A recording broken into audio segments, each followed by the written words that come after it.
Hello দর্শক, আসসালামু আলাইকুম। আমন্ত্রণ জানাচ্ছি টুডে রেসিপির আজকের পর্ব দেখার জন্য। উত্তরবঙ্গের একটি ট্রেডিশনাল খাবার হচ্ছে সিদল। এর আগেও আমি সিদল রান্নার একটি ভিডিও দিয়েছি। আজ তৈরি করে দেখাবো কিভাবে সিদল তৈরি করতে হয়। আর আজকে আমি আপনাদের সনাতন পদ্ধতিতে করে দেখাবো, কোনো একদিন সময় হলে আধুনিক পদ্ধতিতেও করে দেখাবো। তাহলে চলুন শুরু করা যাক। সিদল রান্নার মেইন যে দুটি উপকরণ, তার মধ্যে একটি হচ্ছে কচু শাক। এখানে কচু শাকের ডাঁটাগুলো প্রথমে এরকম টুকরো টুকরো করে কাটতে হবে। আপনারা চাইলে ডাঁটার সঙ্গে পাতাও ব্যবহার করতে পারবেন। ডাঁটাগুলো এরকম ছোট ছোট টুকরো করে কাটা হলে তারপর এগুলো ভালো করে ধুয়ে নিতে হবে।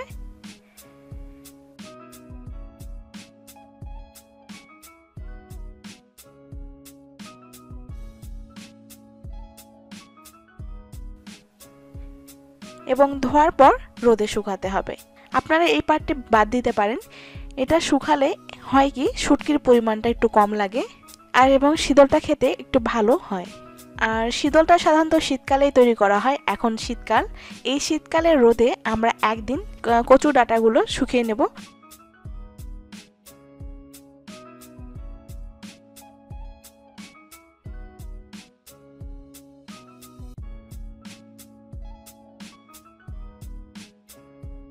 আর এদিকে রয়েছে শুটকিগুলো আমরা শুকাতে দিয়েছি। এটা ভালোভাবে শুকিয়ে গেলে গুঁড়ো করতে সুবিধা হবে। শীতল বানানোর জন্য প্রথমেই শুটকিগুলো গুঁড়ো করে নিচ্ছে। আর এই গুঁড়োটা আপনার পাটায় বা ব্লেন্ডারও করতে পারবেন।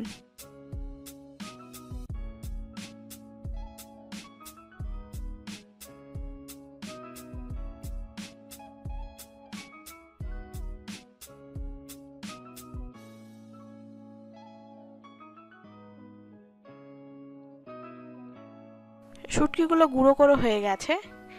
এভাবে ধীরে ধীরে সব শুটকিগুলো আমরা গুঁড়ো করে নেব।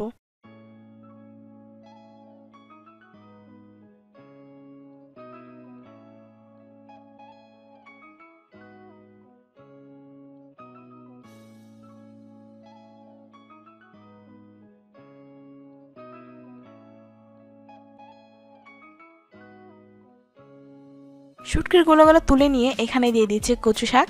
কচু ডাঁটাগুলোর পানি কিন্তু সম্পূর্ণভাবে শুকায়নি। এটা উপর থেকে একটু শুকিয়ে গেছে, কিন্তু ভিতরে পানি রয়ে গেছে। তারপর এগুলো ভালো করে বেটে নিতে হবে।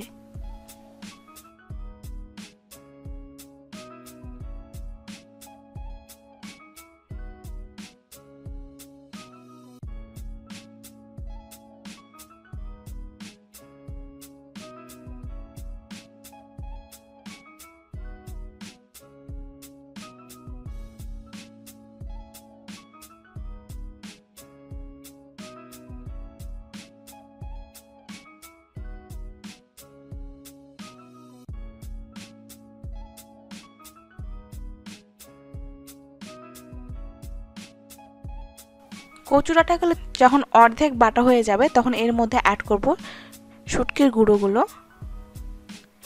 অনেকেই করে কি, কচুটা ভালো করে বেটে নিয়ে তারপর শুটকির গুঁড়ো অ্যাড করে।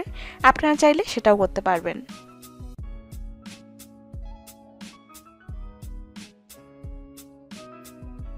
এর মধ্যে দিয়ে দিচ্ছি 2টা রসুন। রসুনটা দিলে হয় কি, শীতলের মধ্যে থেকে একটা সুন্দর ফ্লেভার বের হতে শুরু করে।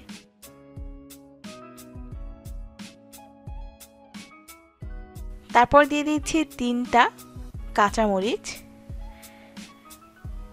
শীতলের টেক্সচারটা যতক্ষণ ভাবে একটু শক্ত শক্ত না হয়, মানে ভালো করে দলা পাকানো যায়, এরকম একটা বন্ডিং আসার জন্য যতটুকু শুটকি লাগে ততটুকু শুটকির গুঁড়ো আপনাদের দিতে হবে।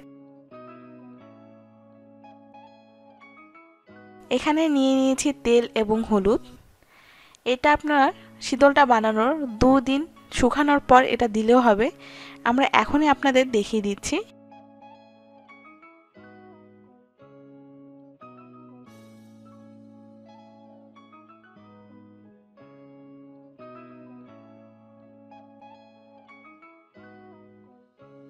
শীতলটা চাইলে আপনারা এরকম বল শেপ করতে পারেন বা একটু হাতে চাপ দিয়ে চ্যাপটা করে নিতে পারেন।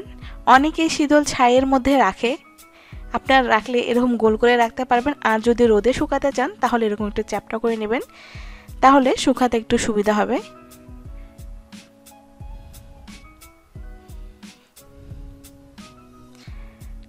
এভাবেই আমরা বাকি সব শীতলগুলো বানিয়ে নিব।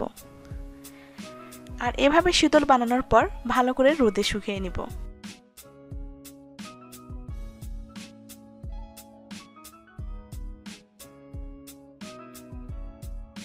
আশা করছি আমাদের আজকের ভিডিও আপনাদের কাছে সহজ লেগেছে এবং ভালো লেগেছে। ভালো লেগে থাকলে ভিডিওটিতে লাইক, শেয়ার, কমেন্ট করবেন এবং আমার চ্যানেলটি সাবস্ক্রাইব করে আমার পাশেই থাকবেন। ধন্যবাদ সকলকে ভিডিওটি দেখার জন্য। সবার সুস্বাস্থ্য কামনা করে এখানেই বিদায় নিচ্ছি। আল্লাহ হাফেজ।